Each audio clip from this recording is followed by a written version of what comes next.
meron naman akong kwento sa inyo. At yung kwento na to ay isang ano lang to, just for fun only. Isang itong kwento na walang kwento. Alam niyo ba mga ka-angkol na dumating na pala? Dumating na, kaya sa lahat po ng mga marites dyan, kabahan na po kayo. Kasi dumating na ang tunay na plastic. Alam niyo yun mga ka-angkol? Kaya po, sa lahat po ng mga marites dyan, ayun po ay kakabahan na. Ano daw?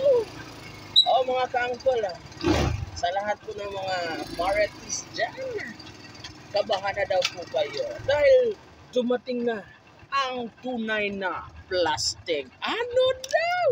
Ang tunay na plastic dumating na. Ano yun?